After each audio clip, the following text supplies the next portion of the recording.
Vikings, welcome back. Glad you're here with me today. So guys, today we're going to listen to a piece of music that has two very different styles involved. So this piece of music starts with one style and just randomly goes into another different style. Okay. So this piece of music was written by a modern composer, and his name was Don Gillis. And modern means that he's composing like nowadays. So, and a fun thing about this composer, he actually used to work really closely with Jim Henson. And if you've ever seen The Muppets or The Muppet Show, Jim Henson was the creator of The Muppets. So, kind of fun fact, he used to work closely with Jim Henson, and he has also written many film scores or movie music. That's what film scores are. So this piece of music is played by the brass family, and you can see over here, here's a picture of the brass family. Okay, we have the trumpet, which is the smallest and highest sounding brass instrument. Then we have the French horn, that's the next biggest and the next highest, I guess. Then we have the trombone that has a long slide. That's the second lowest brass instrument. And then we have the tuba, the biggest and the lowest sounding instrument in the brass family. So guys, we're going to listen to this, and I want you to see if you can identify the other two instruments that are playing along with the brass instruments. So we have the brass instruments that are playing. What other two instruments start playing? Okay. It's a very strange piece of music, but it's kind of fun. So this is the brass family.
strange. It's a little strange. So it starts out with a very old style of music, and then it moves into like a more rock style. And it's just very strange, but it's kind of a cool piece of music. I really enjoy it.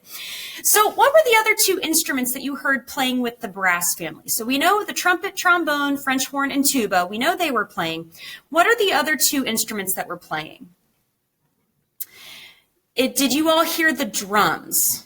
Okay, so there was a drum set playing, and then the other instrument that was playing was an electric guitar, just randomly out of nowhere, an electric guitar and a drum set starts playing with the brass instruments.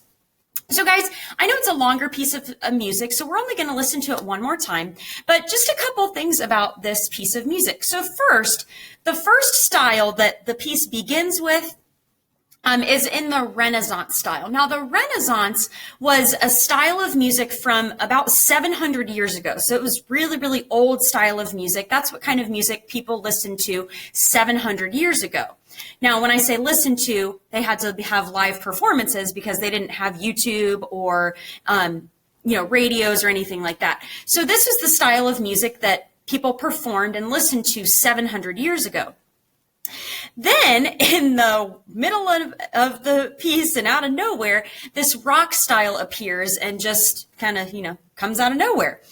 So what do you think the composer was thinking about, or what do you think he wrote this piece of music about? And I'm going to tell you the name of the piece of music. So the name of this piece of music is called the Joust. So to me, when I hear that, when I hear the title and I listen to the piece of music with those two contrasting styles, it makes me think of a duel. All right, so like two things trying to fight to win. And if you've ever been to a Renaissance festival, I know there's one here in Ohio down in, I can't remember where it is, close to Caesars Creek.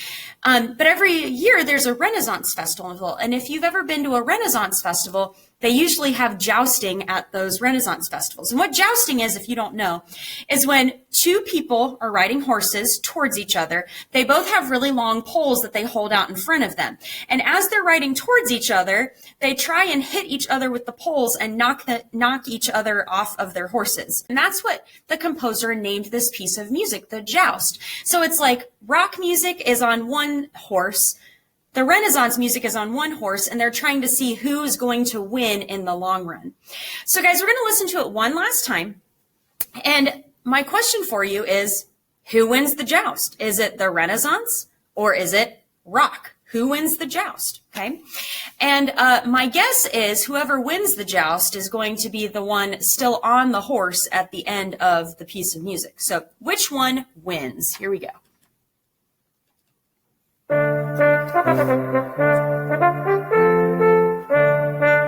So this is the Renaissance style, 700 years ago. This is what people would listen to and perform. Do you hear the syncopation? Not on the beat. We've talked about syncopation before. That's the syncopation right there. Here's the rock. Back to the Renaissance.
All